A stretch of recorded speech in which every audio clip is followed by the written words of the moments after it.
Tale as old as time, don't touch my things and I won't touch yours.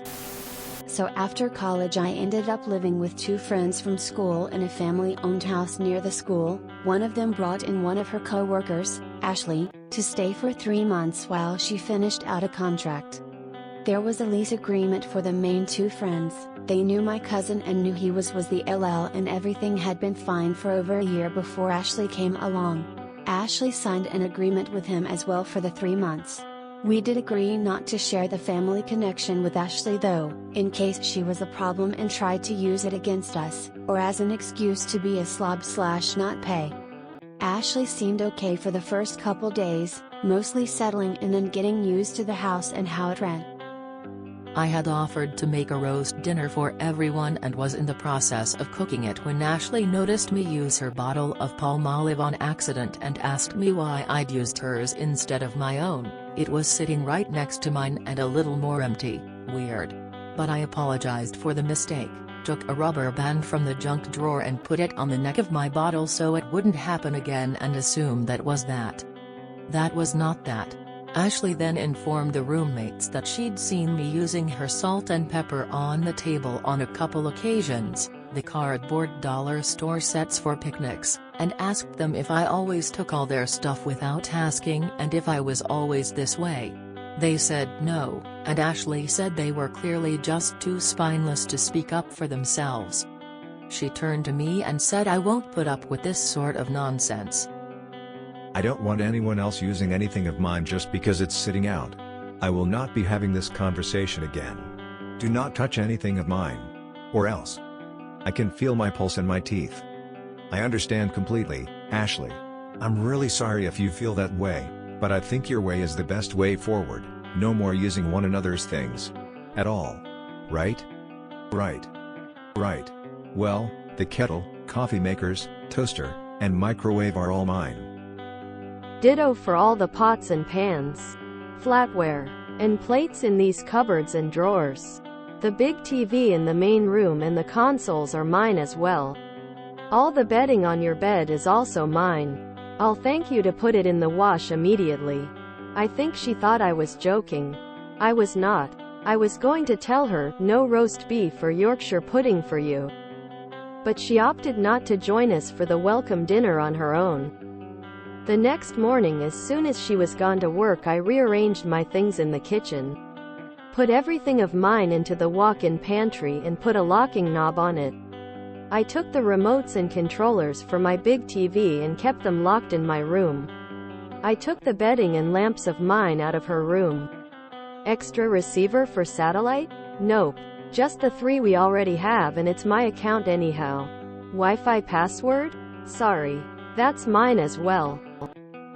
Ashley complained bitterly. She insisted it was illegal for me to deprive her of the microwave, internet, and TV in her lease. Nope. That thing just said that a fridge, stove, dishwasher, washer, and dryer were available for use. Oh, and BTW, the laundry drying rack is mine as well, and stop using my detergent pellets. It was a rough 2 months. Ashley ended up leaving early to move in with a BF. She made a big theatrical threat on her way out that she was talking to the LL and was going to get us all kicked out. It was then that I informed her he was family. She looked like a balloon full of raspberry jam at that revelation, and we never saw her again. Roommates were fine with the kitchen and TV stuff. They had keys to the pantry and their own TVs in their rooms. Her pettiness was her downfall. Soap and salt? She wasn't thinking. I wonder if she'll learn. Why did she feel the need to complain about a little oil? Soap and salt? Those things aren't used up that easily.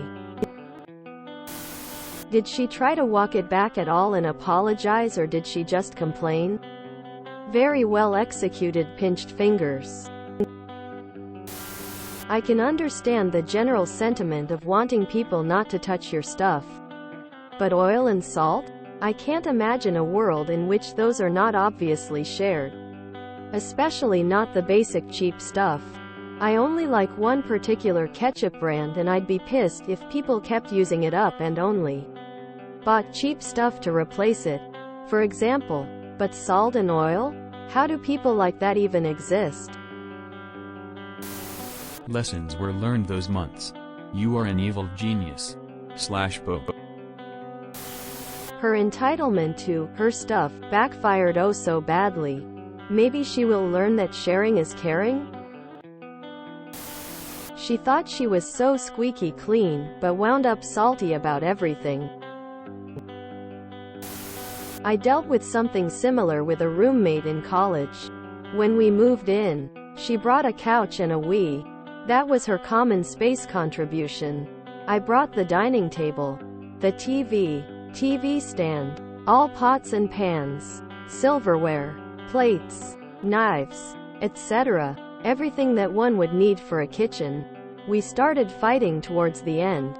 With about 2 months left in the lease, she told me that she didn't want me using her things. I agreed completely and turned off the show she was watching and put the remote in my room. The next day, she pulled out one of my mixing bowls and one told her to put it back. She told me that I was being petty and that this was ridiculous. Had a situation develop like this when I was in grad school. We had agreed to share expenses for things like TP, paper towels, salt, pepper, dish detergent, etc. One roommate felt the other two used too much. The fight ended up being about TP, though she was having issue with all consumables. On the day the ultimatum was dropped to not touch one another's stuff and that we'd each pay our own way. I informed her that I had no problem with this and that the other roommate and I would continue to share expenses. Since we made up 2/3 RDS of the app, we'd keep our things out. But she had to keep hers in her room. I also told her how that meant her friends who were coming over in an hour were not welcome to use the communal toilet paper. But she didn't have to worry because I would have no problem telling them that. It took her 10 minutes to get the cash to pay her third of the costs, and it only took that long because she drove a little further to get to a bank that she wouldn't need to pay ATM fees at. When I had a roommate there was issues, but shared communal stuff was rarely one. The only off-limits stuff was each other's food. The kitchen was the only communal area.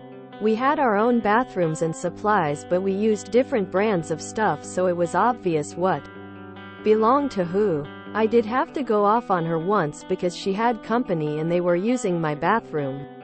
She had the master bedroom, so our rooms were the same size, but her bathroom access was behind a door with her room, while mine was in an open hallway across from my room. Unfortunately, I was the one with plates and only learned when I was moving out that the roommate broke like 3 of them. I just thought she was hoarding them in her room because she was a slob and she had to fess up when I asked for them back. It also became obvious that I contributed most of the kitchen and dining stuff when I left because there was barely anything left in the kitchen when everything was packed.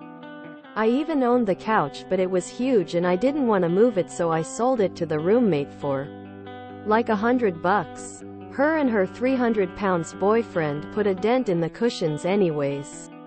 Pretty tame compared to other roommate stories, but I will never have one again if I can help it. Thought I had chosen my new roommates with cat eye on, but one turned out to be the same. With the same results. Took all the pots and pans, moved them into my room, and when she complained, echoed the same thing back to her. She then realized she was going to have to spend money to cook and tried to apologize. I accepted apology but refused to put the pans back in the kitchen. Moved out 3 days later and let her find a new roommate.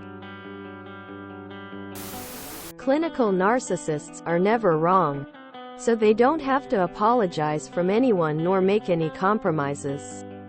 Poor guy. Whoever her BF is. Leopards and faces come to mind. What a dunderhead. If you have such problems with others using your identical looking stuff, either clearly mark them as yours or keep them in your room. Placing her Palmolive next to yours almost feels like she set up a trap so she'd have something to whinge about, but perhaps I shouldn't mistake stupidity for malice. The funny thing is you accidentally used her stuff to make her dinner, which was 99.9% of your food. Lol. What an biting the hand that's feeding her.